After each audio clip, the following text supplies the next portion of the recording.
Otep tukwaniriza olunaku olwaleero okubanga otwegaseeko program Perception Oline Brand Abbott the West Zulu eta era nga tusinzidde wano Machinje ku TV Africa TV ekwasaganya ensonga z'abaddugavu, the Pan-African station, #1 Pan-African station on the continent kusemazinga Africa, era nga ensonga zonna eza Africa wano wetuziteesezeza ne tuba ntuzifunira eddagala ng'eddagala lya kifirika. Tetwetaaga European medicine on African problems. So African problems, they need African solutions okubanga zibeera approached. Era nga ali ku telefine sawa zino wolaba mu studio abagenyi nafunye dda bangi, era nga nkutegeeza nti ke kaseera ofune akakalaamu ofune ne wowandiika obeere nga onootinga ate owulirize, si kuwuliriza kwokka. Abakulu ebigambo bye bagenda otugamba osobole okubanga weegatta kuyita kuno kwe baliko ojja kuyita omulanga tusobole okulaba nga tweddabulula ng'abaana aba Africa. Era mu studio mu programu eno ninamu abagenyi basatu balambirira, era tujja kuba twogerezeganya nabo, era nga genda kuba mbanjula nabo bajja kuba batutegeeza ebisingakaawo. Ku mukono gwange ogwa ddyo ninawo omukulu Professor Kakonge. Professor Kakonge, you are welcome. Tukwaniriza nnyo. Abadde tamanyi Professor Kakonge ye yasooka okuba minister mu ggwanga erya Uganda owa local government, first minister owa local government, ate era nga kakensa asomeseza kyetuta biochemistry. Bulijjo njogera nnyo ku biochemistry, abasinganga temutegeera nkola eyo, naye nkola essomo erikwasaganya ebintu ebyobulamu ebya biology wamu ne ebirungo ebyetaagisiza ddala okuleeta obulamu, tuteereza ogerako nga chemicals of life newalalaawo. Professor ajja kuba asensula kubanga amusomeseza 34 years, emyaka 34 ng'asomesa biochemistry ku ttendekero erya Makerere, era ajja kuba atusensulira ku nsonga eyo. Professor tukwaniriza esebo. Ku side wali wakati ninawo omukulu Kabalega Isheruhemba. Kabalega Isheruhemba ava mu kibiina ekya Pan-African Movement activist, mulwanyirizi wa ddembe ery'omwana wa Africa, era musajja mu Rasta omulaba, era nga ogirabye eno bagita Star of David, yamaze dda okuba nga agirina kitegeeza, agenda kuba nga atutegeeza ku nkola eyo n'okulwanira eddembe ly'abantu. Ebisigadde ajja kuba abyongerako ebimukwatako kumanya. Sebo muganda wange nkwaniriza ku programu eno. Then ku side wali eri ninawo omukulu coordinator okuva mu Pan-African Club, era nga ye mukulu Ngabirano, era nga yakwasaganya okulaba ng'ekibiina kino ekyaba Pan-African kisobola okuba nga kitambuza bwino nga kikolawo ebyo ebyetaagisiza ddala okulaba ng'omwana wa Africa anunulwa. Era mu kukunga okwo ye mukulu oyo gw'olabye ku side eri ku telefine oba gitunuulidde, yali ku mukono ogwa kkono. Omukulu oyo ayitibwa Ngabirano. Mukama wange nkwaniriza okuba nga ozze ku programu yaffe, okuba nga naawe okkiriza okuba nga mujja mubeere nga mututegeeza ensonga zino. Ali ku TV Africa twogedde nnyo ku nsonga ezikwasaganya ku emmere enjingirire, ensigo enjingirire, ensolo enjingirire, emiti emijingirire egivaako katugambe nga pamba gwe twambala. Bwe twogeramu ebintu ebimu tuyinza okuba tetubirya naye nga bivaamu bye tukozesa. For example, ekyokulabirako ng'obugoogwa mwe bajjeza enviri abakazi ze musibamu obuviiri bwammwe, katwabanga katugambe ekibala ekyo oba omuti ogwo oba ekimera ekyekigoogwa nga kijingirire nga kirina effect, segeza wekiteeka ku mutwe kiyinza okuba ne effect singa oba ofunye akabwa. So ebintu ebyo byonna tugenda binnyonnyoka, tubadde nga tubiwulira nga tuwulirako, naye tetujja kukomaawo. Tulekeraawo okubeera nga tukaaba bukaabi buli kaseera. Omanyi waliwo engombe egamba when you identify the devil and then you don't have any countermeasures for the devil is going to swallow you. Oba nga toyina countermeasures za kwasaganya abakulu bagenda tuwa amagezi getulina okutambulirako wawe batuuse already tulina mu former minister ate nga yasooka wa local government kati manya omuntu waffe owa bulijjo ono yasooka okubanga akukiikirira nja kulinda mu maaso eyo mu masimu ajja kuba kutegeeza na system ali agitegeera ate nga musajja mukwenkufu mu science nja kutandika Professor Kakonge osooke ku nkolayo eya science otuweeko katuyambe ntandikako wakati ni ku GMO omupya atabaddengako ategeere kiki kye twogerako then tulyoke tusembule n'ewalala wonna. Professor Kakonge mbaniriza abatuliriza essebo kwebaza essebo kumpita okujawo kugamba nga bwe badde oyanjula nali profesa Makerere era tekikujjako bwa profesa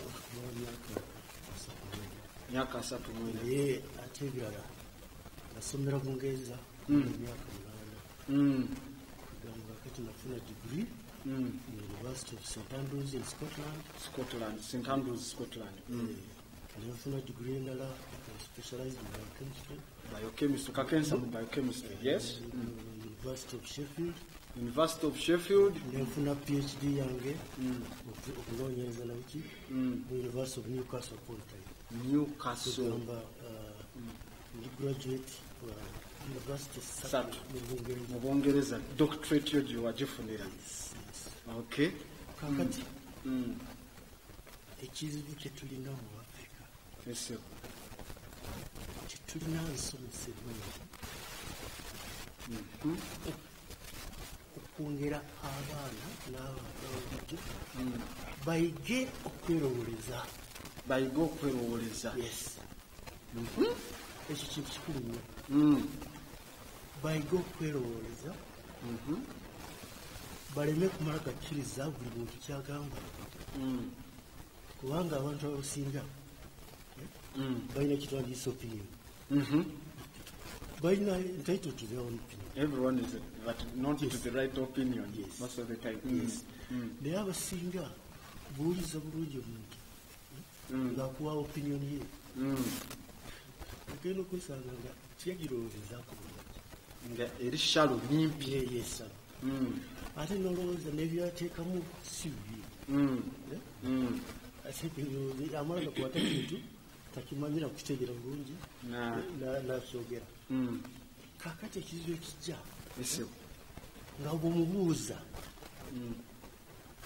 ekibuuzo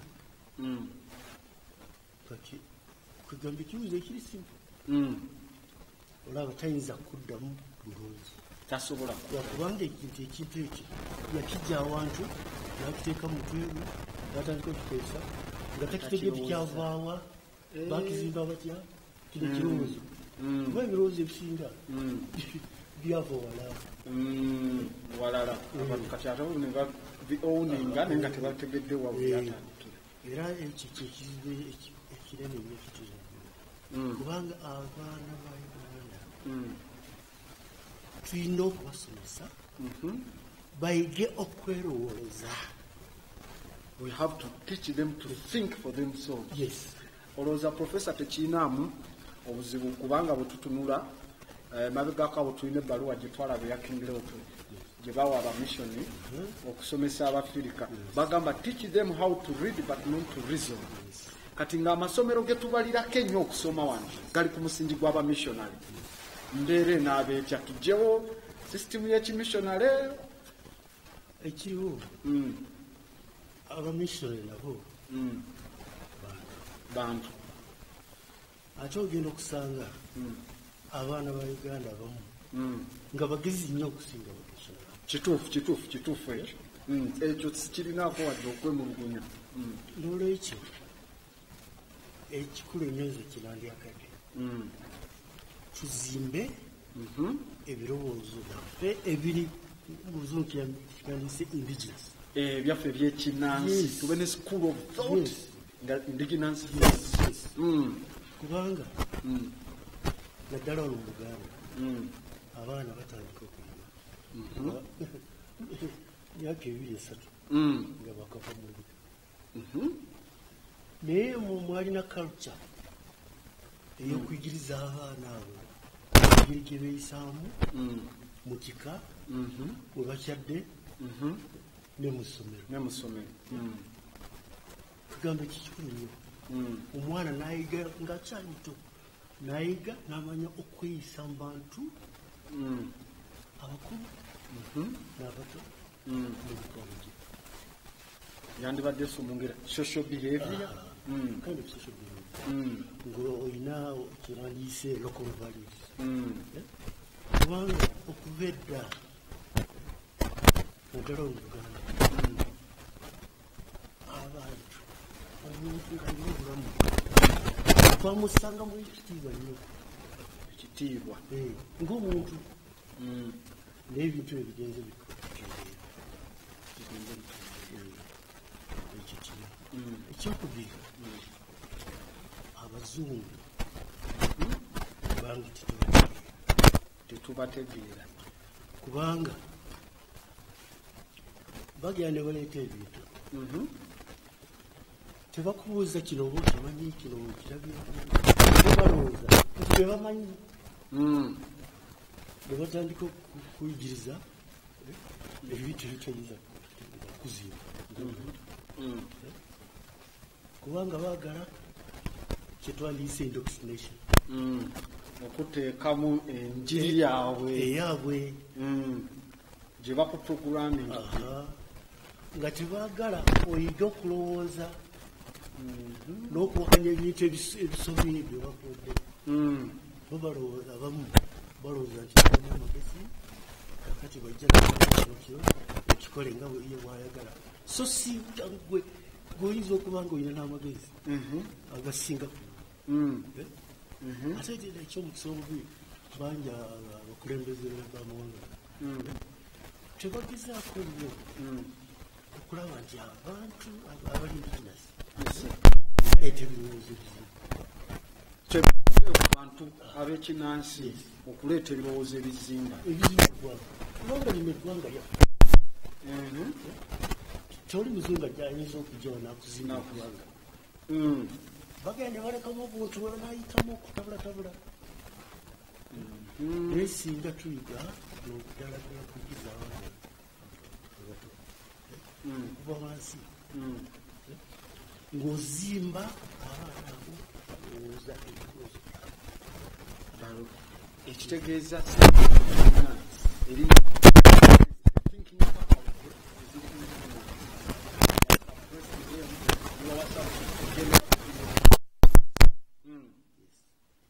ate nga omanyi ekyomukisa omubiri nti abazungu bangi bajja wano mu Africa ne balaba ebintu ebyawoteza nebitwala ate ne babyeddiza nti byaffe ne babicopyright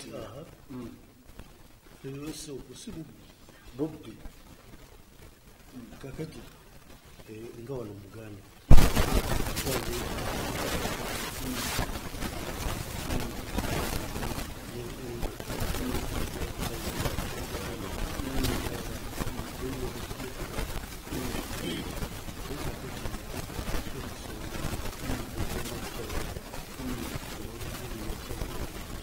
osobola kusangayo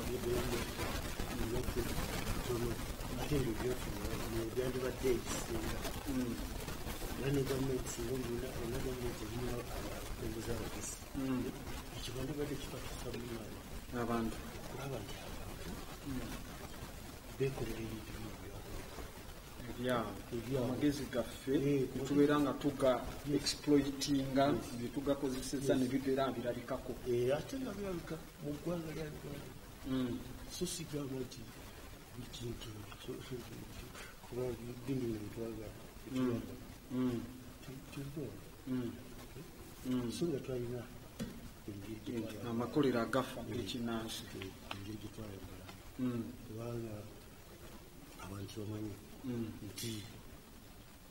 omanyi emmundu zibayitanga emmundu zigabuganda emmundu zamaani zigabaganda mwenyi zakubaga ne bayiga empologoma enjovu nga bakozesa emmundu ezo emmundu zigabuganda naye ate bakolonisi nga tebabyagalira ddala baagala obuleezaabwe ebyabwe bakozesa ebyabwe so nga naffe wano twalina ebintu byaffe ebyamagezi kati ng'otuzaayo wali eri ku nsigo zaffe ezo ebyokulya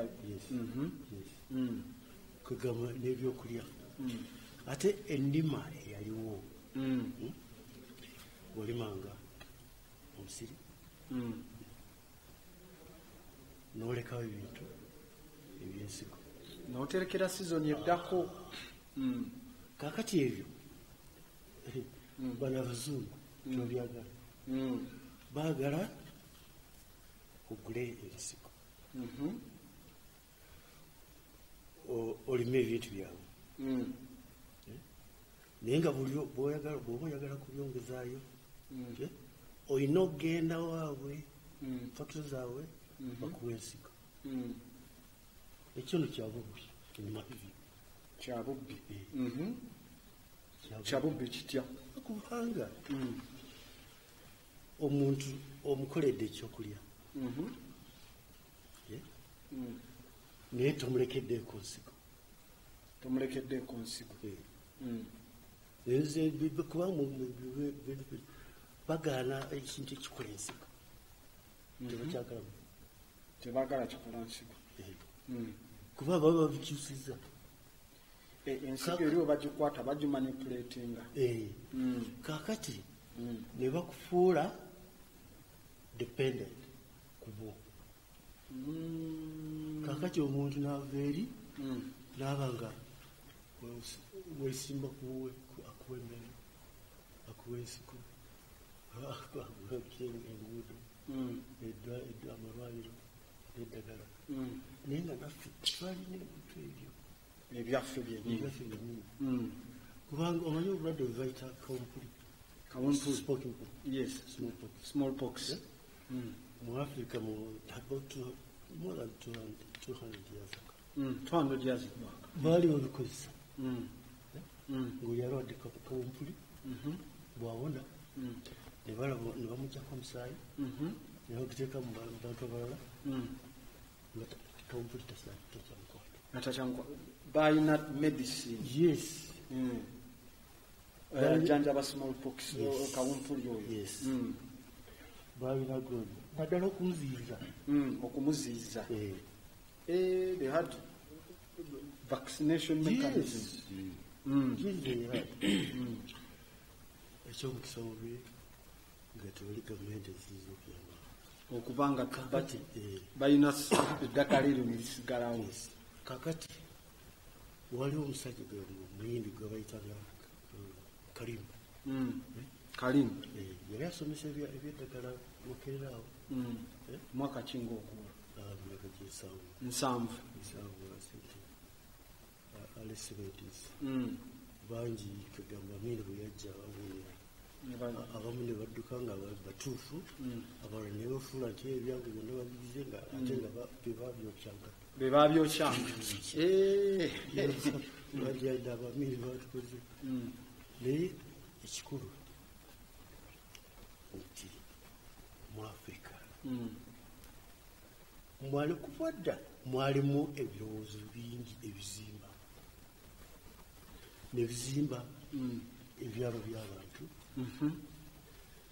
ne baba nga beetegese singa bajjawo ebitabaala disaster yonna kasitejja bbula lya mmere bbula ly'amazzi ebyo byonna ebyaji byabanga busairos babyeterekeranga nga toyinza gira oba muwogo oba lumonde oba kaloobi kikyona nga buli lwomala okugira okufuna kasita okungula ngaolekawo ensigo n'ebintu ebirala naye kaakati bano bagenda baleeta emmere nga tolina baleeta emmere tevaako nsigo za sizoni kaakati olyako emmere negwayo noddayo. In actual sense of office dependent slave. Totally dependent. Baba cuttings of your indignance for the chain. Yes. Ate ekibi abantu bano abadde colonist balina emitima mibiri, bangi balina emitima mibiri, kubanga tebeeza ozize mu ggwanga osanzeemu kayini ey'abantu gye beeyisaamu basanga n'ekitiibwa okusinziira omuntu oyo gye yeeyisa mu ggwanga. Naye kakati ebintu ebyo byonna bigenda bibula. Ate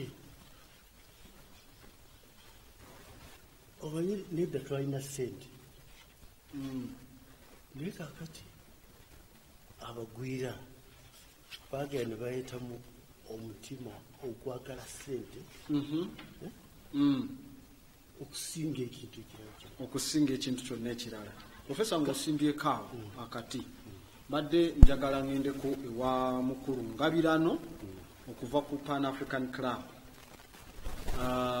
abeere nga atutegeeza ku nsonga eyo, wabula ajja kuba atwanduliddemu katini then tulyoke tusobole okufunayo ka break, naye kansooke ntandikeko naye katini ku mbeera bwetyo. Mr. Ngabirano ensigo ziizo GMO zirumbye olukalu lw'e Uganda, omuntu wa bulijjo kiki kyalina okuba wangi geraliikirire ki?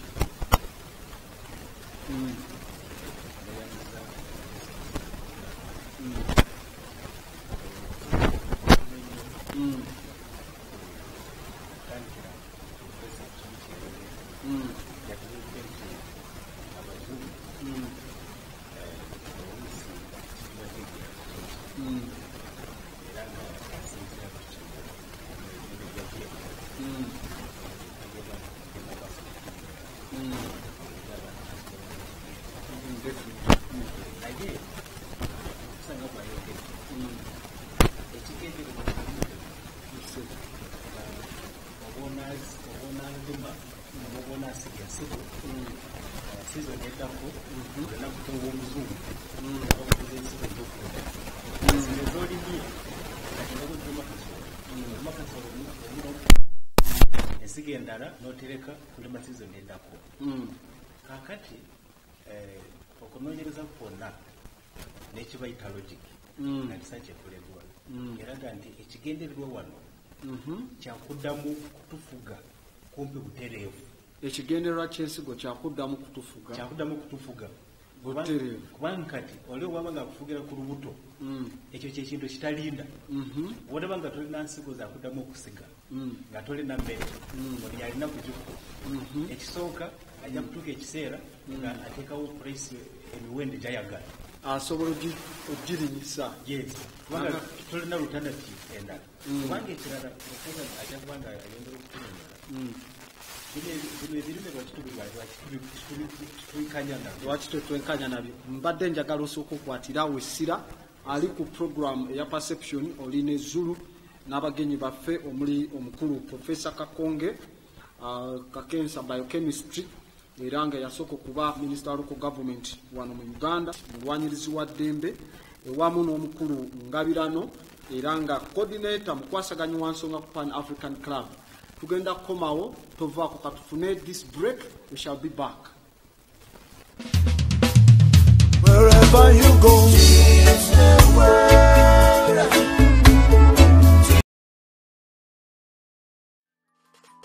Despite humanity's long history of drinking animal milk, 65% of all people lose the lactase enzyme after infancy, meaning they're lactose intolerant pretty much as soon as they can walk.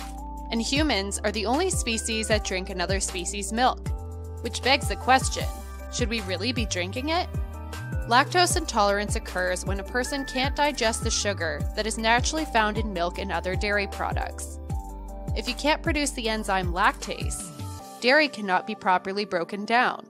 This can cause digestive issues and affect nutrient absorption. Children are born with a supply of the lactase enzyme in order to break down mother's milk. And lactase is also supplied by mother's milk to assist in its digestion. But after weaning, the need for the enzyme disappears and its production slows.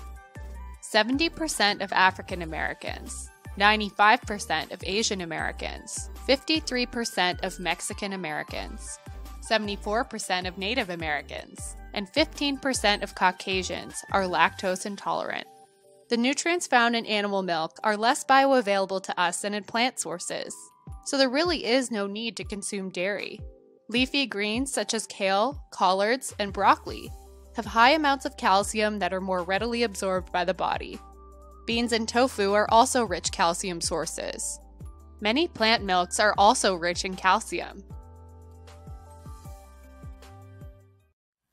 Judging by the way that I'm dressed, you've probably figured out that I'm the kind of girl who has Salif Keita's Africa playing as a soundtrack to my life. That under, it really does, and under this head wrap are short, tight curls that haven't seen a chemical relaxer in I don't know how many years. Things Fall Apart is my favorite book, only second to I Write What I Like by Steve Biko. Wherever you go, teach the world, teach them right. Okay, kulikayo mu kawumulo akakati ni break era nga tugendedde mu break. Coordinator okuva ku Pan African Club omukulu Ngabirano atutegeezezza nti kye tulina okusooka okutya ensigo zino ebimera ensolo n'ebirala bya GMO omuzungu aba agenze kutufugira ddala kuddamu kutufuga buto awo njagala okubuuliza sooka otunyonyole GMO kyeki kubanga omuntu wamanya nti bwe bagenda otufugira kyetaaga amanyi kiki ekyo kye bagenda otufugirako asooka abeere ng'akitegeera bulungi naddala ali ku TV olunaku olwaleero nkyagenda naawe omukulu Ngabirano neyanziza sebo kakati mu nsigo n'ebisolo naffe abantu tulina ekituyita DNA. Yes. Endagabutonde bagiyita endagabutonde kati eyo yegwe kenyini yenze enyini. Yes. Ye genetic material yange. Yes, ye computer eraga ekyoli nga wotambulira yegwe kyenyini enkula yo empisazo obona abansoro yakulya ebirungo ebikulimu byonna bitambula ku DNA eyo era nawulira mu buwanvu ye deoxyribonucleic acid. Yes, naye kati mu Luganda lwaffe ndagabutonde naye nawulirako bakakensa abamu mu Luganda nga babuyita obusimu that is genetic. Yes, composition obusimu. Yes. Mu birime weebiri weebuli mu bisolo naffe mu bantu era profesa ajja kuba akunyonyola kubanga research ezimu oba okunoonyereza okumu osangako ebiGMO bino babiwadde emesi kati walunga bwe babikola mu California yali California naye ng'emese zafuuka ngumba zitazaala sterility. Okay, kakati kulwokuba nti oluusi tulina DNA ezitusharinga n'ebisolo ebyo kakati kiba kitegeeza nawe oba obirya wandikosebwa. Okay, kakati okukola GMO ekyo bakola bagenda ne babaako ne bataataganya DNA kati bwe badde ya kasooli oba ya bijanjalo oba mbuzi oba nte kati mu kukiteetaganya eyo either baba ekibajjamu mu DNA ekibajjako oba ekibongerako kakati nikireetera ekisolo ekyo oba ensigo eyo okukyuka mu nkula yaayo n'ebirungo ebigirimu. Okay, kakati kusinziira ku kunoonyereza okuliwo kiraze nti okukyuka okwo oba obadde kijanjaalo oba tokyali kijanjaalo kiri era mulabyeko nti waliwo ebirimu ebimu ebitulya nk'emiyembe oba menvu nga tigakyalina testi okuwooma kuli ekitonde kiri ekiri mu origino yakyo natural ekikyaliwo. Era n'obwogenda mu mawanga agamu ka America eno okuyiga kuno kwagimu kwatandikira mu bitundu ebirala osanga abasawo benyini bagamba nti okukyuka kw'ebirime bino n'ebisolo bino ebitulya wavaamu ebimu ebibadde nga tibigendererwa by'abasayansi kati ojja kusanga nk'ekyokulabirako ng'omunnasayansi abadde alowooza nti kaafune kasooli akula mangu kubanga munene naye n'osanga nti omukukyusa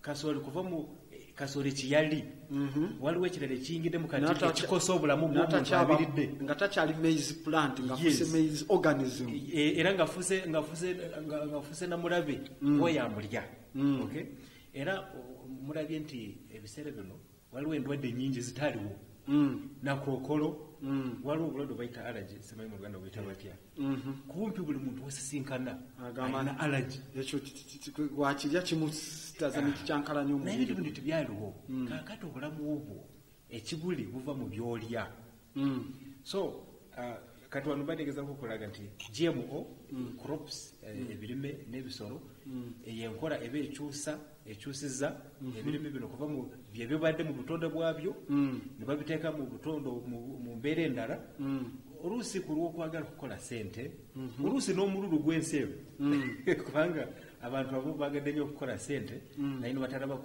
ku bulamu bw'abantu ne batalaba na long term ebenaadirira kakati ezo ze GMOs abaana banga tebatutegedde bulungi bajja kudamu batubuuze naye profesa abadde atandise ensonga enkulu ennyo kati eyakugamba nti ojja kuba odipendinga ku bano abakola ensigo zino kubanga ensigo zino mu nkola yaazo oba ozirimu todamu kuzirimu profesa yakitubuulidde naye n'ekibi ekirala ensigo zino kubanga tiziri natural tizitambulira ku butaka bwa bulijjo so bakozesa amadagala okuziwanirira okukula kati amadagala ago gatukosa ffe nk'abantu gakosa environment gakosa buli kiramu naye gakosa n'ettaka kati n'oba nga buli kulimu ebirime bino olina kukozesa amadagala ago n'ebirungo ebyo ebikoleddwa nabyo muzungu kati era omuzungu ano nga bwabadde canning nnyo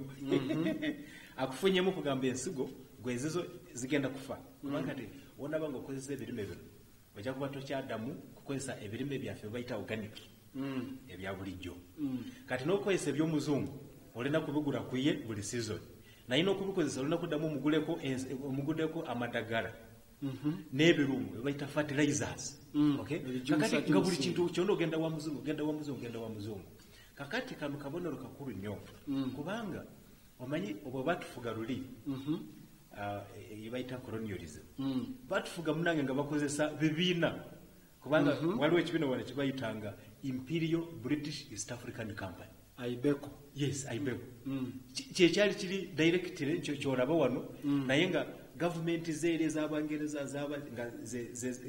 actually for that one nga bebakiwanirira kakati na bino ebirime bya companies munange nzijukirako era waliko olutalo olumu mu mwaka gwa 1897 ng'abantu tebaagala mu Bungereza nga company eya Ibeco abantu tebaagala bamanyi nti the taxpayers money yeri mu kusustaininga operations eza exploitation eno kubanga abagirimu bwe bali beetaaga ofuna benefits ezawaggulu bano abawansi balabe bulabi wansi so could it be the same system company zino era zezikomyewo it's just wine mukadde mu giraasi mpya era osanyusiza nnyo noleeta ekyokulabirako ekyo kubanga bambi abazungu manye mu buli society mubamu abantu ba buli njawulo obutubanga twogera ku bazungu si bazungu bonna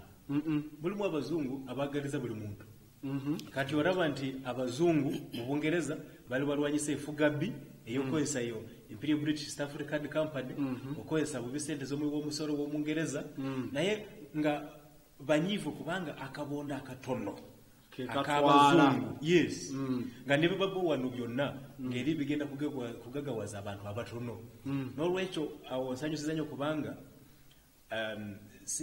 si kirungi atuwuliriza okulowooza nti buli wolaba omuzungu mulabewo kubanga si buli mu luzungu nti ali mu lukwe okugamba kwagala kufuga abalala oba n'okutta abantu abalala kubanga bino ebintu birwaza bikola ki n'ebyo by'okutufugaza bano batufuga bubi nnyo abantu baafa biki era kati batufuula baddu slave trade na kati effects zikyaliwo Africa titangayo nga bwe yali mukulu ngabirano waliwo omuntu ajja kuvaayo akugambye ekibe we kijja mu kisibo kyo eky'enkoko oba eky'embuzi ne kijja ne kirya embuzi zo enkya oba onoonya ekibe onaanoonya kibe ekyalidde enkoko oba buli kibe kyonna kyolaba ojja gamba tojja kunoonya kino kyekyalidde tukitwale mu kooti ekibe kyonna kyonna ekibe kiba kibe ekirungi tukimanyi kubanga nti mu luzungu waliwo ekibayita collective punishment ekya bonna ekibonerezo kati tuli baddugavu singa omuddugavu agenda America nabba n'ojja wano n'opanishinga abaddugavu bonna oba n'ogamba abaddugavu babbi oba toli mutuufu kubanga tukimanyi nti n'okulwanyisa efuga ly'abazungu waliwo abazungu abamu abatukwatirangako n'okufuna amawulire n'okufuna enkola y'abali babitambuza bwe bati era nakati wano we tuli mu GMOs waliwo amawanga agamu simanyi oba nyiza kugasanguza wano tetulina buzibu kuba naye waliwo amawanga agamu go ekisooka gawera bino ebirime bino nkarasha naye n'amawanga ku lukalala lwa Bulaaya waliwo amawanga agamu ku nsonga ey'okutta ettaka bagamba titugenda kubirimu na Bufaransa example ali ndaba Mexico okwegugu kubanga wentunulira ebyafaayo bya kasooli ba Aztecs mu Mexico bamu cross breeding kumala emyaka 800 years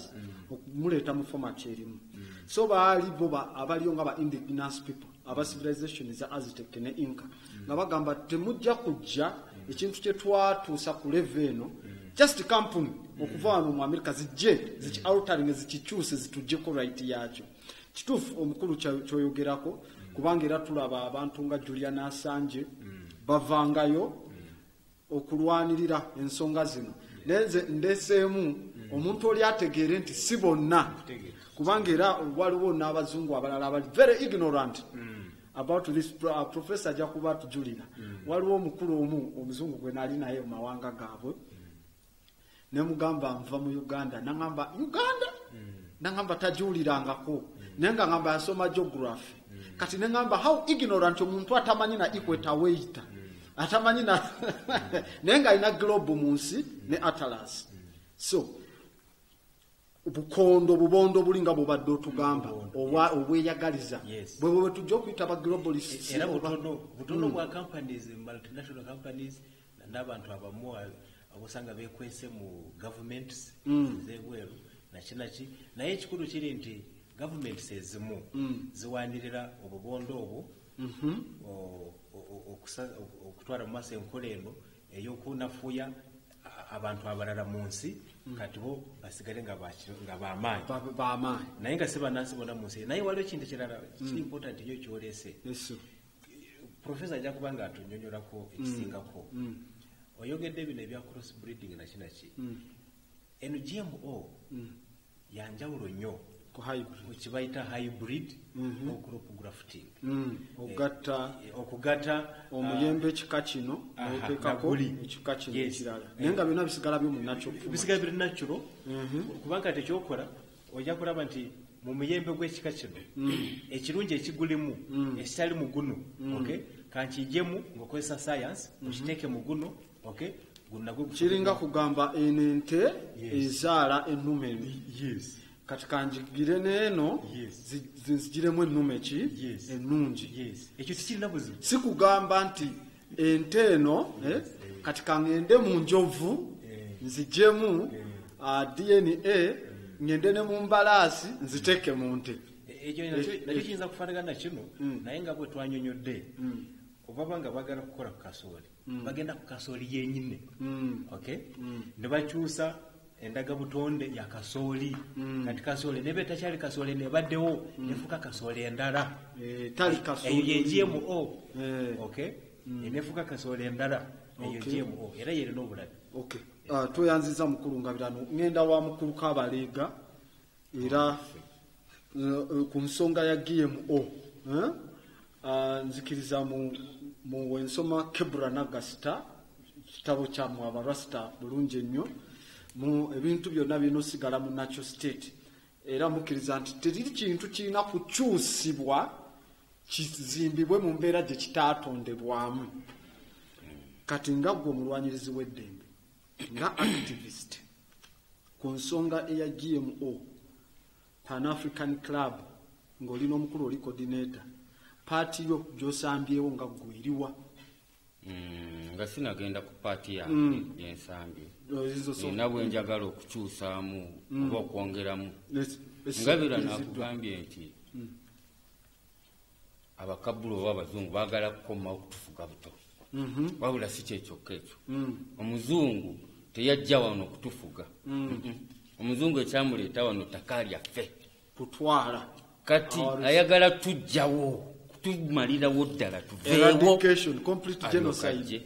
asenge nga bwe bakola Australia nga bwe bakola North America kuba ewali amawanga gaabwe Australia Tasmanian genocide eyo abeeru bayita ba Aboriginals in Australia New Zealand n'olyoka ojja mu America ne babatuuma eri aba Indians they have never been Indians tebabeerangako bayindi lwakuba Columbus yabula ng'agenda buvanjuba n'agwa n'agenda ebugwanjuba ekyo ekisookera ddala ekyokubiri nze nkirabira ku direction ya sounding very ugly to tell the original African Americans ba all make ba promise baliyo nga bakadugala baliyo batuuka dda you tell them you were discovered so nyagala kutandika bwenti nti tetuyina kyetuyize ku muzungu tetuyina wabula omuzungu yalina kyatuyizeeko waliwo ekitabo ekyawandiikibwa omusajja bamuyita Dr. John Ben Buchanan yes Dr. awandiika ekitabo kye bayita Africa Mother of Western Civilization bw'oli kifuna okiyisangamu amaaso n'okigirira abatulaba abalaga abalungi ne baki kati oba okirina ekyo kigenda kulaga nti buli kimu omuzungu kyaleese kyatandikira wano olaba obulo tulina obulo bwaffe millet obwa bulijjo naye ne tulina bwe bayita finger millet finger millet was modified not genetically but improved from our normal millet obulo bwaffe bwa bulijjo bajjajja baffe baali babikolako dda nga bwayogedde ku Mexico eri ne babifuula bunene buli bwe bayita wild finger millet bwenkana n'engalo zeenu bwenkana babulya mu Sudaani mu West Africa yonna gye bwasigala fona twasigaza buli obwaffe obutono ekyokubiri olaba ebika nti oli wanjaza ono wangeye oli wa mutima ono wakobe nze ndi musajja Munyankole Munyoro naye Buganda mbeera wa Nnyonyi era Munyonyi mba wa Kasanke nange ndi wa Nnyonyi tewali wanjawulo ewaffe ne wano ewaffe mu Bunyankole bakayita nyerabiddemu katone erinnya lyako naye nga kyengezako okulaga nti ffenna twali babuufu mu Afrika twali tusoma weebuuze ku lwaki Abasudaani Abadinka basajja bawanvu nnyo weebuuze ku lwaki tetukyalina balema bangi tetulina bazaalibwa nga balina obulemu ku mubiri biki no excuse me bajjajja baatuula ne bategeera nti ku lwaki abantu bazaalibwa bampi bazaalibwa bubi nga jinzo ezandibadde embi nga wasikoseru n'awaso wasikoseru bazaala ki basajja baatunula ne bamanya kati ne batwawula ne bagamba muli bandiga temujja kwewasanga mbendiga kuba bamanyi mulinamu ka trait gene pool ne bagiwaideninga ne banene nnyo okiraba naye mu genetically modified organisms tebakwata bukwasi fene ne bamugata ne kasooli no bakwata ow'embizi ne bamuteeka mu nnyaanya ekigeza embizi ne kigeza ennyaanya neyengana nga watermelon ate ng'ekulidde mu myezi ng'ebiri ebwo bwe buzibu bwe buviira awo Vvula Ngabire Daudi kugamba nti takyali kasooli wabula kintu kirala nnyo kiri awo kyova olaba kati obulwadde bwa kansa bweyongedde obungi kuba ebintu bye bali abantu tebabimanyi wano tulina strain ya kasooli emu gye batu promoting okulya white maize white maize temuli kafuna ewaabwe tebalya white maize no they eat yellow corn they eat other forms of corn which is colored simanyi wali olabyeko kasooli ayina langi onzitukiza netteeka lya nutrition nothing white that is right no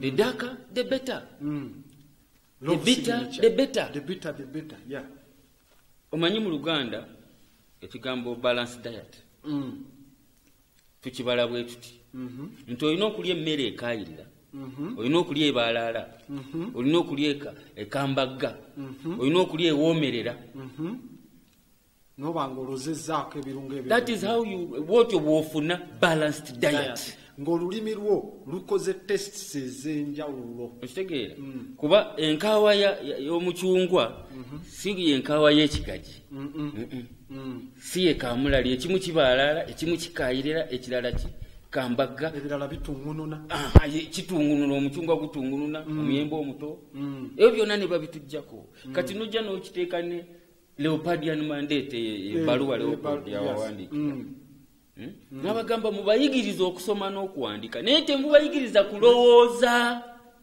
critical thinking kyebayita mu Luzungu critical thinking batusanga tusoma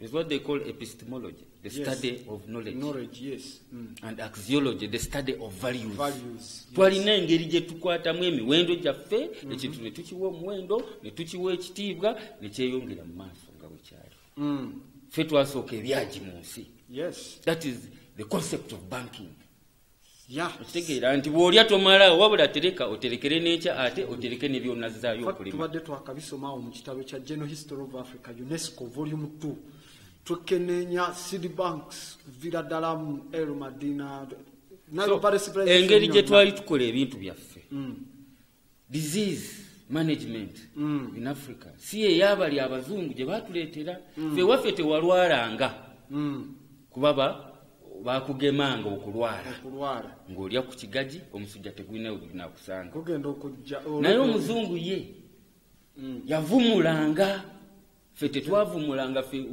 avoid nga tolwalirako ddala era bw'olwala wano edda ng'oteeka okuyitirayo era kansulewo ne kano ng'okyagenda mu maaso profesa ajja okanyonyonyola mu maaso bwe nagenda nga njagala tandika soma medicine kasita baŋŋamba nti bwe bakuwa antibiotics baba bamanaginga situation yo towona nakubira ddala emmeeza neŋŋambira ddala kati ate lwaki mba nsasula okumanaginga embeera nga sigenda n'otamalaawo kizibu wabula gwe n'obeera ng'okiyoyota buyoyozi kiringa omuntu okukuba ekyambe kya inki 6 mu mubiri n'asikayo 3 nakubuuzaawo owulira otya kati lwakuba akuggyemu 3 tekitegeeza n'obulumi bukendedde aba bwongedde tukyagenda mu maaso so wano omuzungu mu kujja teyajja nti azze kutubangula yajja kwetaasa survival waliwo omuzungu omu baali bamuyita Jules Ferry yali prime minister wa Ufaransa yagamba abaaye mu Lungereza yagamba European resources are depleted European markets wandibadde okaddamu mu Luganda European markets are saturated first of all European resources are depleted nti ebyokukozesa ebya Bulaaya biweddewo ebiva mu ttaka ebiva mu ebikozesebwa byonna biweddewo ate n'obutale bwabwe bujjudde n'agamba we shall face tujja kubanga tutunuulira unless we find other sources of raw materials nga tufunye walala we tujja ebikozesebwa and markets n'obutale we shall face a social tujja kubanga tutunuulidde social liquidation tujja kubanga mu buntu bwaffe bwennyini by the year 2000 tujja kubanga tufunye akasamba tukiyita a cataclysmic social liquidation by the year 2000 mu mwaka 12 we guwerera bajja kuba baggwawo singa kati bamaze emyaka 19 nga tebaliwo nga baggwawo oba nga bataliwo so njagala nkirabire mu layini eyo ogamba nti bw'oba tolina mmere eyo gy'osobola kweterekerako mu kyagi ate gy'osobola bayirawe ne gye baasimbanga ensigo tebaziteekanga mu kyagi baziteekanga awo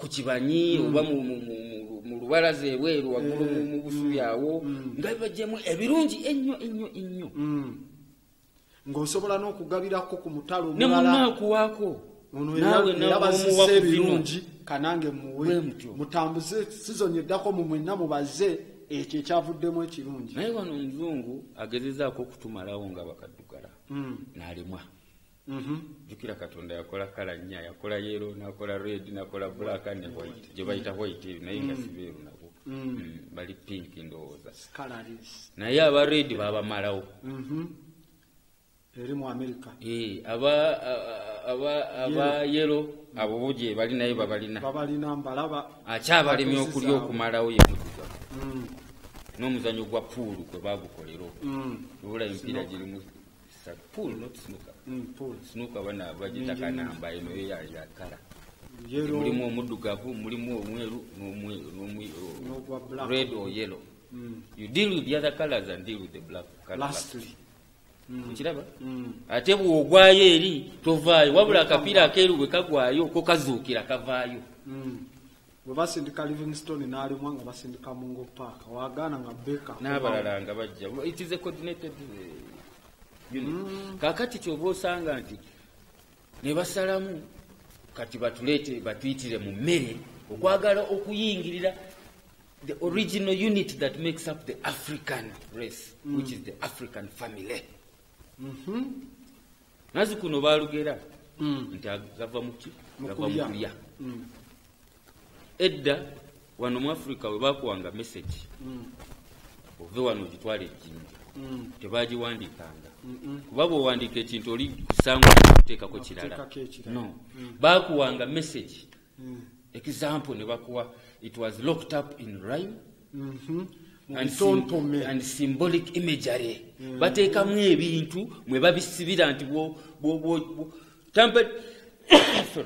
bw'otampalinga nakyo ojja kuba okyusiza ekintu kwanza rhyme ne bakutera muti kagwa yalayira kagwa ziri mu ezo naye bw'oteekamu ebbiro oba n'osuula nnya kiba tekikyali kagwa yalayira okitegedde ekyokubiri nti ne bakozesa ebintu ebyali muli bwe bakuwanga message gwe ng'ogifuula luyimba oba kitontome n'okitwala ne kituuka eri nga bwe bakikuwadde okiraba kale wano basajja bazze bagezezaako okutubuzaabuza okumalawo African the fabric that makes up the African society which starts from the African family ekyandibadde ng'ennyingo yaffe ku lwaki wasobolanga okutwala obubaka nga toggyeemu a oba ba oba kya n'oyongeramu za nti memore yo yali ekola bulungi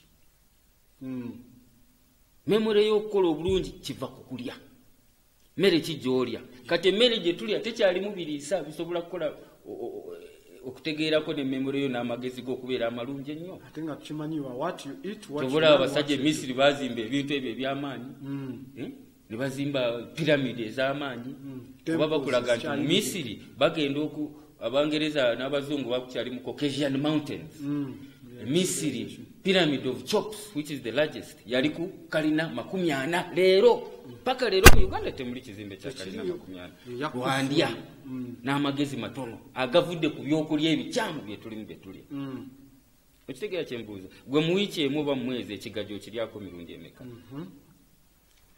mu wiiki ekitungununa okiryako ddi ye ekikayirira okiryako ddi kati awali ekikayirira ne batuleetera ice cream baleeta Coca-Cola all them fizzy drinks ze bazireeta wano obulwadde bwe butandikirawo awali kulya emmere n'ofuna enviiri ennungi ez'amaanyi ezidemisa akasana ultraviolet rays okukyankalanya ne baleetawo ekiwani spiritual antenna n'ozijjako kati n'ojjako enviiri n'ozisala ne weerabira ku lwaki Katonda yakuwa enviiri in your organic state Katonda yakuwa enviiri naye kati osalamu n'osalako n'oteekako ekiwaani naye bw'oba osoma ku biwaani ebyo kuliko akagambo bakayita cannabis it is a chemical yes that seeps through okuva mu ezo enviiri ze bakola bamaama muwuliriza ezo enviiri ze bakolamu ebiwaani ezo manyi kati enviiri ziringa 3 oba 2 there is natural hair horse hair neyo gye bajja mu oil erimu kanekolin kati kanekolin oyo gwolaba ava muli mpola mu nviiri akasana nga kakukubye tolanga beekuba emitwe bagenda beekuba emitwe beekuba emitwe kati kali kagundi kasiipinga ne kavayo ne kayingira mu musaayi gwo omwo mwevuvudde cancer zonna ovarian cancer, cancer of the breast, cancer of the cervix, fibroids byonna bivudde omwo kati gwe bwebaka ne mukyalawo naawe n'okafuna nga kayitidde mu lususu ne kayingira omumwo tobolaba obulwadde bweyongeddeko nnyo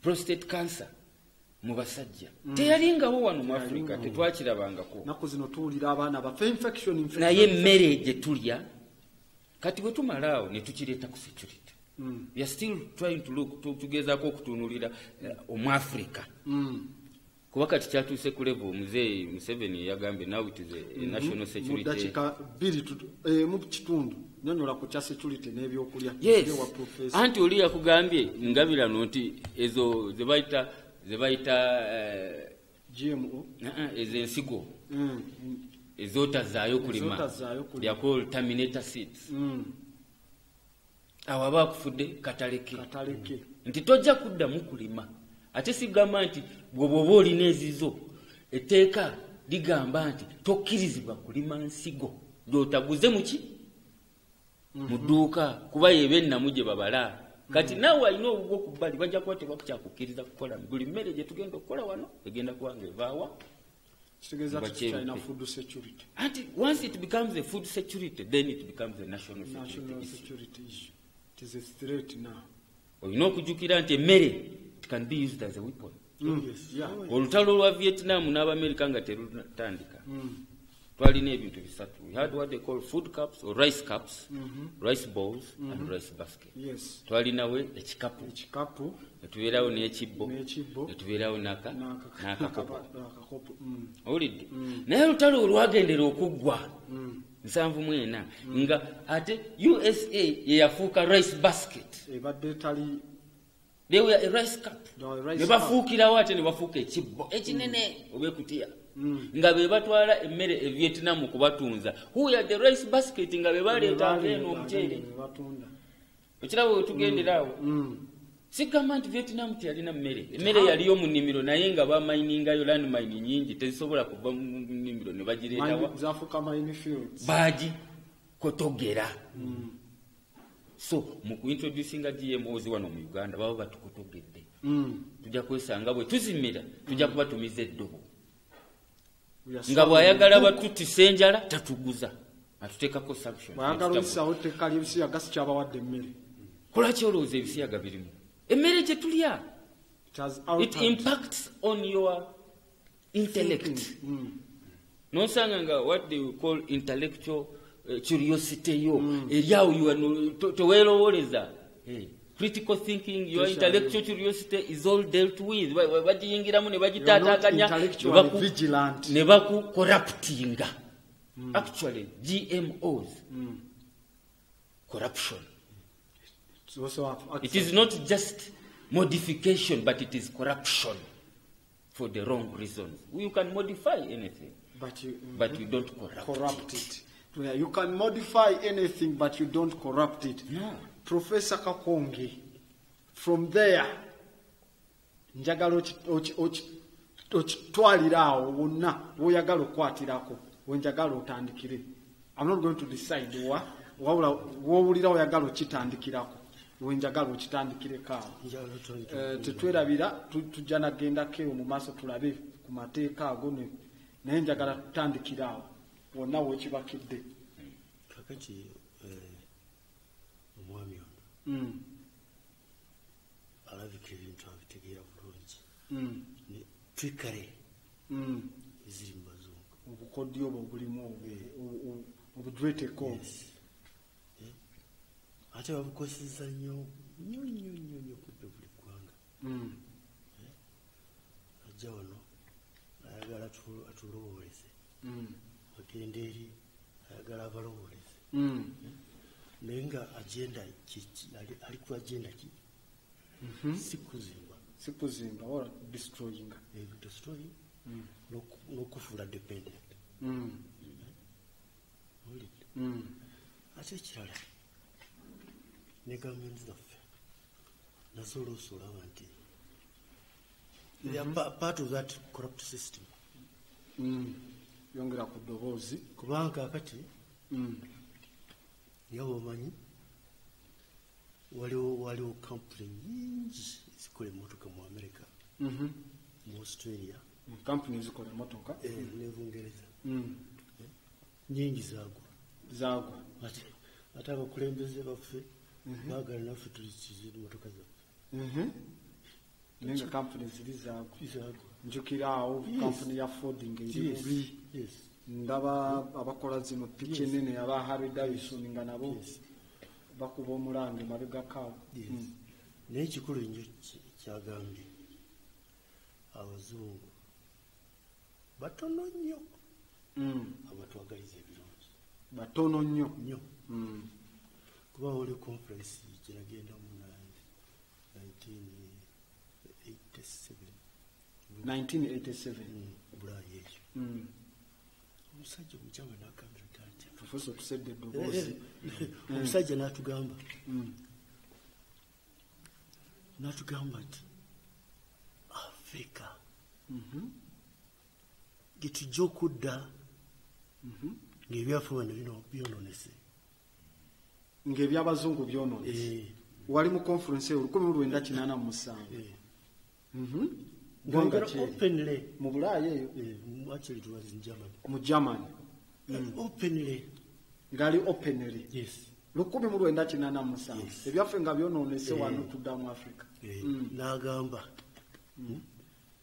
nga tebagala development okwekulakulanya mu Africa kubanga baagala eggwanga libeerewo ebyabwe bibanga bigwiridde ddala badduke bajja so mu Africa tulina okwegendereza ennyo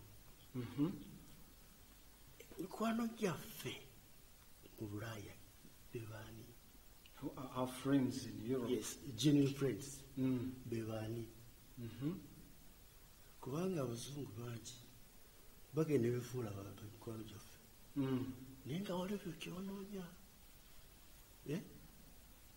nga banoonya bintu birala to control you in due course. Somebody told me waliwo mukwano gwaffe gwe tukyasinza okuwa wabula ye tatuddizangayo kantu n'akamu Vatican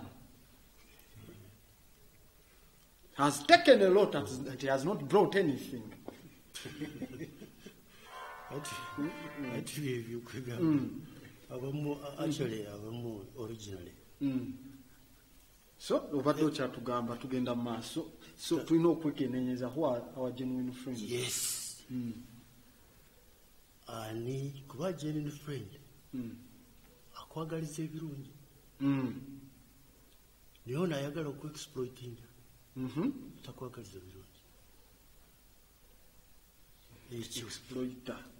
exploiter ekyo tulina okukitegeera kyetuba kyobangamba nti abaana ba Uganda nekakyali kati ng'omwana akyali muto otandika kumwigiriza okulowooza teach them how to think plan nga atandika okwezimba ng'akyali kagamba ebintu ng'abiraba nga we biri kuba abazungu bagenda bagira ebintu nibabisigunda na meditation biki naye nga kyayagalira takikulaga akwekakweka wansi kubanga ekyewunyisa bwogenda mu Latin America ebyamawanga mangi n'ennimi yes naye ennimi mu Latin America ezisinga okubulikika Spanish Portuguese. Yes, ndaba Brazil awona Portuguese naye nga abantu indigenous people balina ennimi zaabwe ate bangi tebategeera Portuguese or Spanish. nalabanga mu Amazon bali bakulu wanzaaba bali mu Amazon. Ekyalo ekyewuunyisa nga mu Latin America bali abazungu nga bwe bakuwa nationality be bakuwa mu Latin America. Yes. nga bwe bakuwa nationality Kyana in fact ozijukizza ekya president ono wa juzi Evo Morales. First indigenous president. Naye bamukozeko ku ne bamugamba he's not fit okulembera abantu ab'ensi eyo. ate nga akulembedde emyaka at least 14 years. nga kyavudde kuye kulemerako ate nga bo ate baagala anti Uganda ayagala kukola bye bakola yabadde yagala kukyusaamu Uganda ayagala kukola bye bakola kuba nabo bebeezaawo nnyo kakati ngaono omusajja Trump bwowulira okufuna akakisa okweyongerayo agenda kukyusa myaka gyasaanidde kuba mu president kwegamba ebintu ng'ebyo twetaaga ffe nga Afrika kubimanya kwegamba twezimbe tukole strategic plans z'omanye nti omuafrika azitegeera ajja kuzitwala maaso olidde naye bo ekyo tebakyagala baagala bajja bakubuulira engeri gy'oyinza okwekulakulana. Kati professor otegeeza nti tulina okwekolera think tanks ezaffe sofa tulinawo mmeka? Simanyi. Pan-African Movement Club Pan-African Movement Club. We need independent think tanks. Kubanga singa tulina abakulembeze abalina amagezi. America, for example, erina strategic thinkers all over. Almost every university. Yes. It has people who think for the government. Nebungereza webagenda mu elections zaabwe mu ziri ze bayita king swing states ezo. They go to University of Ohio. They get to Princeton University. Bamanya balungi mu economics. Bagenda mu Harvard. Bamanya science. Naye kakati wano Berkeley, California, my university. Genda Bulaaya osabirize sente. Genda wasabirize sente. Gwe sente zofuna. Genda mu IMF. Yes. Genda Burundi gwe. Ate IS. Actually kakati bangi n'abazungu bennyini. Bakitegeera. Nti ababbi bangi. IMF is a manipulator. Yes, he's a manipulator. Ate you call them, are they financial vampires? Hitmen? Maybe financial vampires plus. Kubategeeza waliwo gundi waliwo financial crisis 2008. I remember the credit crunch. Kakati banks nyingi mu America mu bugeni nezitandika okuprintinga money. Naye okukikola wano wagati osubiza nnyo ate gali amawanga gabyekolera mu economics bakiyita liquidity injection. Liquidity injection. Kakati tebaagala kibeere wano. Bo bakikozesa naye tebaagala kibeere wano. N'olwekyo tulina nga badiba tulina twetegereze okumanya kiki ekijja okutuyamba okugenda mu maaso ffe nga bwe tuli. So siga nti bajja kuva eyo bakuyambe ekituufu. Kati mbadde nsaba mu katono nogezeze ku kya profesa nti bw'ogenda okwetegereza Bungereza, America, teri mugagga alya genetically modified organisms. No. Omuntu yenna yesobola alya organic food. Ekimu ku bigaggawaziza Jamaica n'eddiini y'aba Advent. Nti Jamaica aba Advent as a church yesinga ennimiro ezisinga obunene ezirimu organic food. Yesinga oku-exporting emmere erina obulamu. Kati bw'okoma n'osanga waliwo kye bayita quantity ne quality. Most organic GMOs are about quantity. obungi Nti oli omuyembe bweguti gwenkana ne papaali naye ekiriisa ekirimu kali akatono ka quality ke kalina ekiriisa ekisookera ddala. waliwo n'ekyokulabirako simanyi ekyakumpi wano juzi twakola breakfast meeting hotel africana n'ababaka bamu ba parliament kati waliwo omubaka omu ava saidi z'ekyankwanzi oba mubaka oba mulimi kimu ku bibiri ekyo ndobe yali mubaka oba mulimi naye yatuwa information eva tongere ku ddoboozi yatuwa information eva ku ground kyankwanzi ng'ekyokulabirako nti balinayo store z'omwanyi ogubatunda ebweru sitowa z'omwanyi zebatunda ebweru ekyankwanzi naye akakwakulizo kali nti olina kuleeta omwanyi oguli organic oleeta emwanyi eri mu butonde bwayo buli etaliimu yes.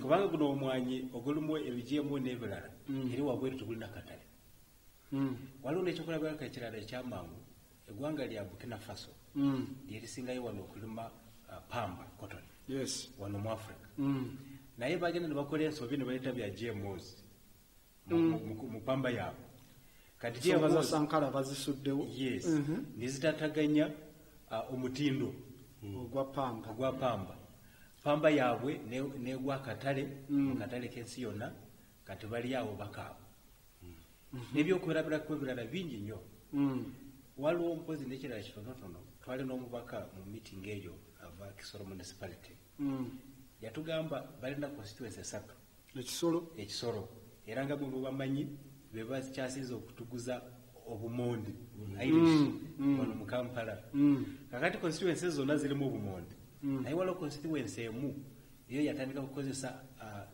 ebirungo bya fertilizers bino ebirimu ekizunguzungu naye ekyaddirira ettaka lyabwe lyayononeka nga obumondi tebukyakula bulungi kakati bali mu kudipendingira ku constituencies ziri ebbiri ezasigala mu organic n'olwekyo olabira ddala nti ensonga zonna eziweebwa eziwaana GMOs zino za bulimba kubanga bagamba zigenda kwongera ku bungi bw'emmere kya bulimba.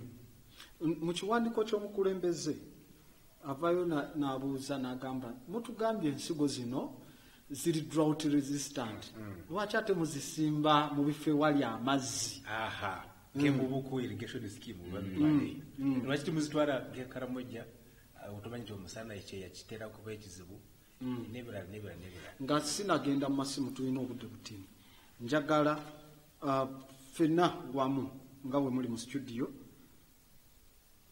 twagala tumanye omulabi wa TV agala amanye so ffe ensonga baziwulidde naye mwe mutuuseewa kubanga kati mwe muba mukutte omumuli era abalala bagoberera mu abasooka okya-identifyinga kubanga bayigira ku mmwe ffe tuli mu kubayigirako mmwe kati ffe tugenda kugoberera tutya wawe mukituusizza sofa nga Pan African Coordinator activist kakensa wa biochemistry ate nga ali Minister Mulamba mu NRA government yasooka ku local government ate nga abalimi our local population kyemanyi omukulu toyogerezeganya naye ku nsonga eyo wandi bayogerezeganya naye kuba ndaba etteeka yaligaana but so far mpulira parliament eritaddeko omuliro bagamba nti kati tekijja kuteesebwako kijja kubibwako bukubi bwakaki kalulu bwe kikubibwako akalulu tuwulirayo nti kampuni ezo ezimu ezibireeta wano zirina ensimbi zibawaki abantu bo bayise buki buyisa emabegako waliwo omukwano gwange general mu magye g'eggwanga yaŋŋamba nti zisobola kuttira mu bbanga lyenkanaki nagamba emyaka 15-20 sijja kubaawo nze kandi ezange mangu so kati mentality eyo nti nzibu nnyo ekyo kyekisooka tugenda kuba tukikawunta attackinga tutya then ekirala ekyokubiri waliwo omukulu omu yakuba essimu emabegako twalina abaami betuyina naye nga obuzibu obumu obuliwo abantu baffe tebamanyi na bintu byaffe ebiri origino bikulira bbanga ki n'obuuza omwana ebinyeebwa bwe bivaayo ne bireetera obumuli bireetera kati waba tamanyi budde obwo tasobola kwawula kye basimbye oba kyekiri origino oba kyekiri. So oba embeera eyo ogitegedde bulungi oli n'amanya nti kale nawulira kati nti mwatuleetera n'ebitooke ebyokusimba obusimbi ensigo nonte saka kati embeera bwetyo nti kati identification eyo ekyaganye then n'abantu okunyikiza mu abakispearheadings wa wetutuuse abantu bonna baagala okutwegattako oba okubeegattako beegattiddeko wa sooka taata kikulu nnyo oba omaze kulaba nti ekintu kya bulabe kubaako kyokolako era tukweyanza nnyo kuleeta ensonga eyo naye ekiggata ku kino profesa kyayogedde noono mukwano gwange Kabalega ndowooza kisaanidde tukitegeere nti Kabalega kyayogedde nti abazungu baagala kutusaanyaawo bayagala dda kutusaanyaawo naye ne balemererwa naye singa batujjako emmere yaffe awo baba bagenda kutuwangula n'olwekyo eno nsonga yakufa na kuwona either tugenda kufa oba tuwone kusinziira ngeri gye twerwanyeeko. Onzijukizza ekitabo kya Dr. Chris Francis Wells in ISIS Papers. White people don't like black people. Reason being because white people are not black people. Kituufu nnyo kubanga kati mu Katonda ekiyatuwa yatuwa ekibayita melanin era kirimu ebirungo era kyekituwa ne kaleero kati ekyo kintu kya science nnyo eri deep ndowooza profesa wanafuna agenda ajja kukyongerako naye in terms of human species the black race really Katonda yabawa abalala kyataaba tuddeyo wali ku solutions ekisookera ddala ffe nka Pan-Africa twagala okusiima president ayagaana okusaininga etteeka eryali lirimu ebirumira etteeka lya GMO eririmu ebirumira ebitagenda kuwanirira eggwanga lino okutuyambako mu effects mu bizibu ebiva ku GMOs. Eyo nsonga nkulu nnyo kubanga kati okutunaafuna singa wabawo etteeka eri facilitating GMOs kati n'ebizibu byonna bitulabye awo kajja kuba kaweddemu nga batera okwogera ennaku zino. So president at least awo yatuwa we tutandikira kakati ffe nga Pan-Africa kitukoze nga tusinziira ku kiwandiiko kya president twawandikira speaker wakyogeddeko nti speaker yagamba nti wakyaliwo okutensa kulala bagenda kukuba akalulu kuteeka eriganiddwa abannayuganda abamanyi. Speaker mam petitioning. Yes, petitioning. Nekiwandiiko nooza nja kukulekerawo kope wano twalina profesa wano era sayansi zonna profesa yazinyonyola zonna nezigwayo ekiwandiiko ntikiwa speaker. So kubanga speaker alina kumanya nti eno ensonga etukwatako era naffe tukiddemu kugamba bannaaye twagala palamenti etutaase timutuweegwa etteeka erinateeka kizibu kino era mu ggwanga lya Ghana gavumenti yakola ensobi nereeta etteeka mu palamenti eri promoting GMOs.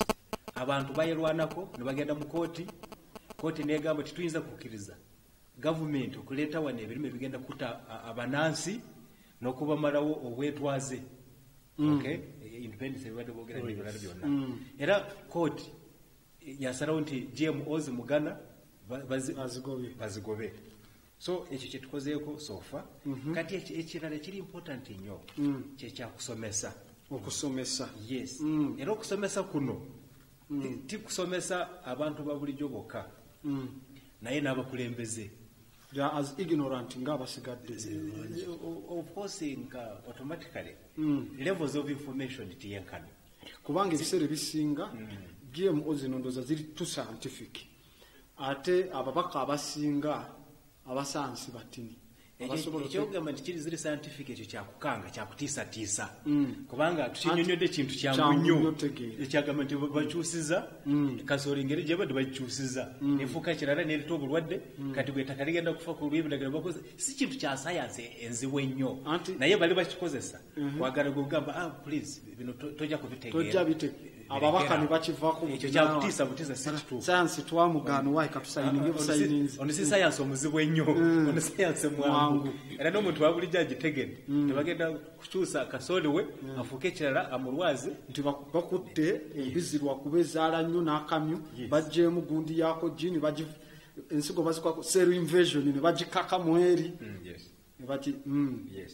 so we tubadde tutuuse kati n'ekirala twagala tweyongere mu bantu okutegeeragana nabo ku nsonga eno kubanga eno si nsonga y'abalimi oluusi tuwulira abantu abamu bagamba farmers abalimi eno si nsonga y'abalimi buli omu alya eno nsonga yaffe yo ffenna era nze ku lwaffe lyali singa wabadde waliwo okumanya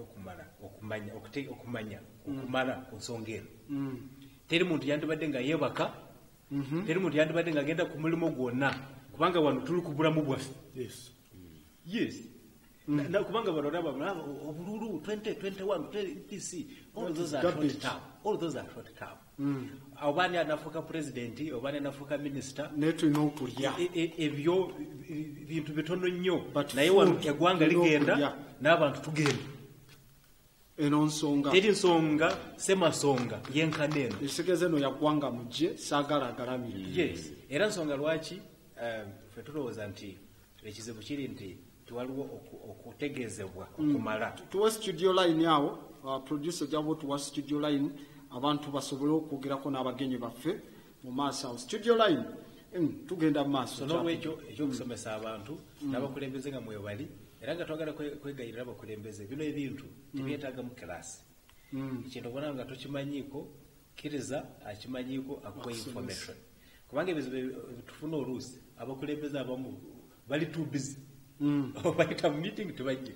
bagamba bali busy naye future yo teriiwo na future y'abalala abanaddako teriiwo waliwo abalina enkwe z'okutumalawo naye kati gwoli busy and you can't be busy ng'abantu bali mu kukola you are busy for your life and the life of everybody ng'oli mukulembeze Rasta Kabalinga studio line yali 0753193260 mujja kuba abali ku TV atujja kuba tubakwata mubuuze ebibuuzo abakulu bano nga bwe tubalina wano Rasta Kabalinga kakati ngabira nayogedde ku kya science oba gogambye nti too scientific as a matter of fact it is not scientific science mu Lungereza is actually logical sequence and the only logic in GMOs is the conspiracy part of it olukwe lwokka lwe lulimu lwandigambye nti kyamagezi kubbo abaluko olukolo naye kuffe bwe baludukira kyabusiru kyabugwagwa tekitegerekeka na kutegerekeka kintu kikyamu nnyo okukwata okukola ensobi gwe nolowooza nti oli kugeza mu bwakakensa buno mu kunoonyerezaako ng'ate oli mu nsobi weebuuza ekibuuzo ekisookera ddala nti njawulo ki eri ku ggwe ne jjajjaawo azaala kitaawo n'asookerwako jjajjaawo njawulo ki eriko ne ku ggwe ne ku bajjajjaabo banna bataano emabega ndya yokka sinansula wabula ndya nti bo baasobolanga okulya emmere ennungi ennungamu n'osanga nga n'amagezi ge talwanalwana atuula ne mukkaanya ne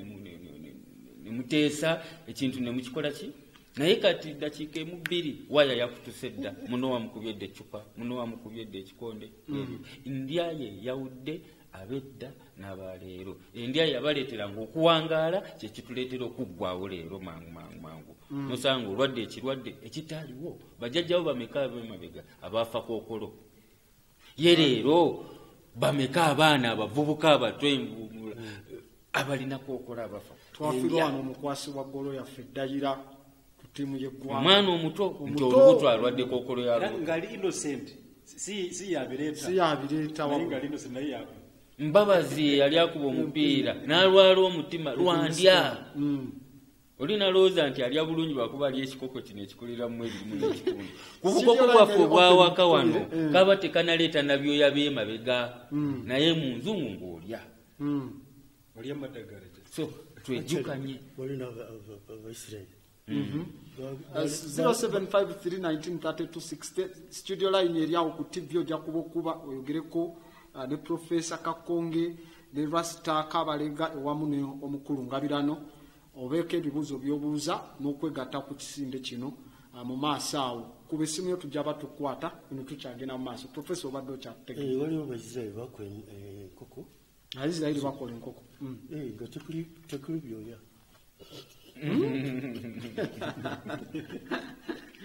Ng'ekigendererwa. Okiraba ekintu bwe kityo. Strange but true. So ewaffe omunyankweno bagira ngo olweta kuyita embwa bibanza nyindo olwagala okutta embwa lugitandikira ku nyindo naye olunatta omuntu lutandikira ku kyenda wali olunatta omuntu lutandikira ku kyenda era omuntu azanyisa ekyenda kyo aba azanyisa bulamu bwo. Omuntu agamba nti lya genetically modified organisms aba akunoonyeza kufa abeera ng'omuntu omanyi kye bayita diplomacy. Winston Churchill yagamba diplomacy is a way of telling a person to go to hell and that person asks you for the directions. Ulina gamba nti lya obutwa mugamba buli wangu sanzeewa nkola ya kikungu diplomacy lwaki nti lwakuba basimba kasooli najjamu kasole enkana ne papaali najjamu omumondo gwenkana ne ffene naye nga tegulina kiriisa butwa bwereere ng'ate kali akatono ke wandibadde oyagala so kati nosanga omuzungu yazze mu ngeri babateekamu ne ssente ne balinnya ennyonyi ne bagenda mu Netherlands ne bagenda Belgium bagenda kulaba engeri gye babakolera obutwa bwennyini bwe bakomyawo ne batutunza wano. Yes, kati bali kufuna ba agent bajje babulimire ddala waka. Omuzungu takyetaaga kufata muddugavu no ateekawo muddugavu okumukolera omulimu ogwo. So tulina okutegeeza abantu baffe abalimi bonna we bali nti obwo butwa bwe beetaddeko ebisolo byennyini kati bw'okwatira waliwo mukene gwe bagamba ab'Echina eyo n'omuteeka mu mmere y'enkoko efa. enkoko efa. Yes, temala weba y'amagi tesobola kumala myezi 3 ng'ekuwa amagi ejja kumala n'ennyini efe oddeyo ogule endala. Anti kati obuzibu obuliwo waliwo kubanga omulimi gavumenti yemuwadde ensigo. Kati awo tuba tugenda biwanvuya bw'osanga nga gavumenti yennyini ereese ensigo ezo ez'obutwa okuziwa abantu baazo eba ekolera abantu baazo oba eba erina omulala gwekolera. Jjukira waliwo theory egamba it's I think a concept right now egamba nti balina okukendeeza abantu obungi. Agenda 21. Ate nga abantu abasinga obungi baagala kubajja mu Africa. Africa twalina kwota ya miliyoni nga 600 ze baali baagalawo wano. Naye kati tutuuse mu biliyoni kati nayo kirabika egenda kweyongera ezuula olwenda. Omanyi waliwo ekintu kye bayita a bankable person. Mu Uganda tulina miliyoni emu. Ey'omuntu ng'alina passport, alina ekyapa ky'ettaka, alina bank account. Waliwo n'akalala ke bagattako nti bw'agenda mu US Embassy bamuweerawo visa. Obulawo obugambo obwo buto kyova olaba zino enguudo z'olaba baabikolera abantu miliyoni eyo emu bano ababeera mu jjamu bonna bali mu bifo bikyamu tebalina kubeeramu ennyonyereme muleka agende mamba. Naye kati bano omunnayuganda gw'olaba ow'ekitiibwa bali mu miliyoni eki emu ku miliyoni 4 kati zino 4 eri mu America bali babayita a useless heap of population. Bali ku kakodya akatta abaddugavu bonna bamalemu. Olina okunoonya akatabo ke bayita the choice, a blueprint of genocide in America. Bali bagala kumalamu bakaddugala. So kaddugala kwe kumugamba nti mwana mukujja wano mu America ffe twasembayo okujja as a batch. Aba Abachina bajja luvannyuma bajja omu naye kujja as a batch. So ne bagamba mwagala mu kuzimba America naffe tulinamu omukono. Obulungi bwayo obulabira kuffe engeri gye tugagawadde abamu ate n'obubi bwayo obulabira ku ngeri gye batutwaziza obubi nga bakadugala Abamerika wano n'olwekyo bwe muba mwagala tujjawo wakiri mutweyo omukiso tusalewo twesalirewo engeri gye tunaavaawo ate bwe tuba bakwesalirawo tetugenda ffekka. Yes, they say at least we should have the privilege of determining how we are going down. And if we have that privilege, we are not going down alone.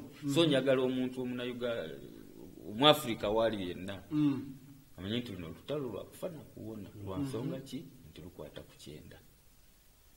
ku kyenda.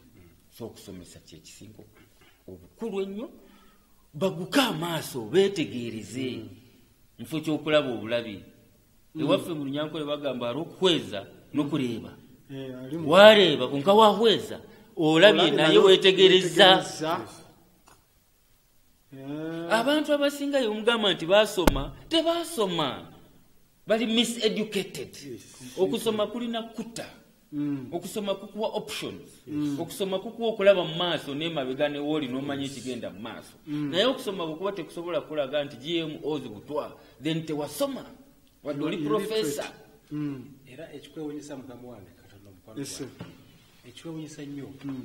Studio line abali ku program ekyanyuma naye katubasabe mujja kuba ku 0753 19 326 0753 19 yeyo esimu gy'olabaawo ojja kuba oyogereko n'abakulu eno obuuze kyoyagala okubanga bakuddamu wegatte ku program eno oleme kunyumirwa kwokka wabula obuuze ate kuno tekwandibadde na kunyumirwa wabula nnaku y'amaanyi abakulu bali mu kutusansulira kulaba nti akasamba tukuke tulimu ke kaseera k'okubanga tukola ki nga tusituka tugenda mu maaso.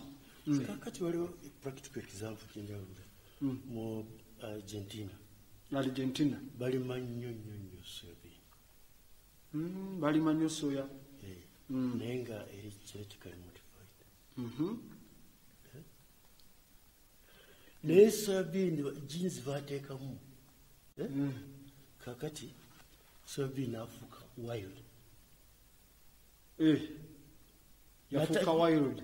N'atakkiriza bintu byonna kumera kumpi naye. Abiryawo byonna byono. That is a problem. Kizibu You ky'amaanyi. produce things without indicating the consequences. Ekitegeeza oyinza oleeta kimu ne kijjawo byonna n'owulira ensuku zifudde kikoze eki ekiddo bwe kiti kyekitambudde. Ate waliwo negundi mu California waliwo omusajja yali akola maize. Kakati byagenda kuzitesitinga mu mmese enkazi n'ensajja nga ziri sterile tezikyasobola kuzaala. N'olwekyo waliwo ebintu bingi bye batadde ku market nga tebanaba kukola gundi consequences. Professor, scientifically speaking, there can be castration through food. Yes. Oh yes. Oh yes. Oh yes. Even in human beings. Era ekyo kiba kituukiriza agenda ey'okutukendeeza naive egyo kutumalawo. Yes. Kankongerereko kano olaba emmere gye baatugabiranga abasiriimu nga balwadde omuntu ey'obwereere yellow maize oil cooking oil naye ng'olaba you said eyo emmere ne buto bw'obirya gwe tewali nsonga naye omwana gw'ozaala tajja kuzaala baba batagetinga no oyo buto yaliko mu kagalani ka USA. Obuto oyo paka leero gyali oba yabulirawo omulala naye tozaala. The next generation is sterile. Yes, the next generation is sterile. Kuba kati bagala kikujjako bw'obalaba nga tokyagagga n'emmere ng'enziseema. Kati w'omanyira nti mutabani otazaala gwe wafadda. But this time they are targeting the what? The child. Of course, that's where the real thing is. Solutions endala abantu bayinza okubuuza, can we have more organizing the public debates okuze extending outside the cities abintu bwebityo ebyenjawulo abamu muna bannayuganda kati bamanyira ndooza oba demonstrations, peaceful demonstrations, such a thing kibaddengawo on your table. Kakati awo tugenda kutuukawo wakkulu nnyo naye just katono nnyo omukulu Kabolega kyayogedde munange waliwo ayakuba oluyimba olumu n'agamba ebintu bizibu ebintu bizibu manye naffe wano twasomako universities twatuukayo naye ebintu bizibu nti wano tulabye wona awabeera olukwe lw'okutunda African interests abasomye bebakozesebwa yes abasomye bebakozesebwa era wano omuntu obayita omuntu wa bulijjo oba wasoma kitono oba biki aba abantu bebakyasinza okukolera ensi eno Africa era n'oba obatuukirira olaba boogera eggwanga lyaffe beetaaga nkulaakulana naye abamu kubasomye oba tusoma oba omuntu bwosoma obukozese bonna naye point eri nti abatunze Africa bale abamu kwabo abasomye era ekiri ekizibu ennyo okutegeera kubanga wandibadolooza nti Kabalega akise katokitwale bulungi abo ababadde miseducated waliwo omuntu omu twali omuntu mukulu mu ggwanga lino ategeera nnyo alina experience naye yasoma ku kitonotono yagamba naye bino ebintu bimugendamu abatunda eggwanga lino ng'abantu basomye nnyo bamaanyi tukugamba obenaba bya bitiibwa bya kusoma naffe ba professor tubalina ba professor we bali naffe tubalina naye kiri unfortunate kuraba nti kati awo wetutuuse okusiga ekifaananyi nti osomye naye okozesebwa okutunda ensi yo ng'omuntu ayasoma n'osoma history n'osoma ebyafaayo n'osoma science n'osoma technology n'osoma ki naye yegwe akozesebwa kubanga tubiwulira mu mawanga amalala tuwaliwo bwa trip obumu abakulu full sponsored mu mawanga agamu naye nga bwa trip obwo tebuli innocent nebawaka tubawaka mujje mukyale mu ggwanga lino mugenze ku stade bweti naye nemutuuka eringa waliwo meeting emu enalimu ne batuwa obusente bw'okukola omulimu obutonotono okukola omulimu oguli nobo naye awo nategeera nti sente enzibu twali twogera bulungi nnyo oluzungu naye nga bamaze kutuwa akasente katunda kapulani nga tuddeyo n'omubantu obutukulembera namunanga akasente kano ke batuwadde abamu bagenda kwogera oluzungu nga terukyavaayo naye nga balina diguri sente zituuse ku mmeeza ngesente zituuse ku mmeeza yes olulimi terukyatambula ng'olaba omutima ekiri mu mutima nekyalaba nti alina okwogera tibikwatagana so it's very unfortunate naye enkola nga bweri mu nsi yonna ensi eyambwa abantu batono abayamba ensi baba batono naye ensi bwefa abagita nabo baba batono mu nsi kutwaleza wamu abantu abasinga they mean well yes abantu abasinga bagaliza n'obwabo wano tulina abantu bamusa olaba nti nebyayogera nebyakola really yetali mubyakugamba kanyambe Uganda naye nga muna-Uganda naye abana-Uganda bagaliza Uganda bebasinga obungi so kakati naye ekizibu kiba nti consciousness waliwo omugezi omu mu nsi zabeera eyo bamuyitanga Harriet Tubman yagamba nti yayamba 1,000 slaves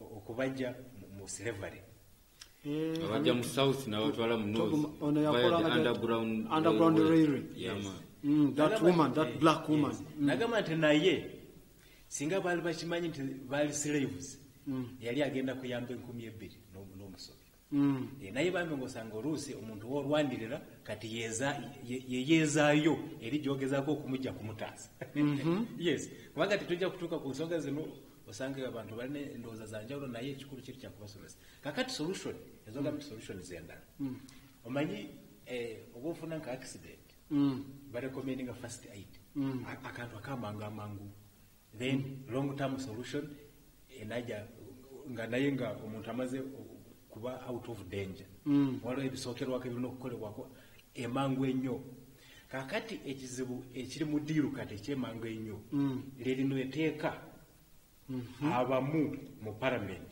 bagala njagala tulisamalize ngeri kuba tusigazayo budde butini tubeere nga tuva ku mpewani etteeka eryo n'obuwolera bakontenti zaalyo zonna lyogera ku risk management.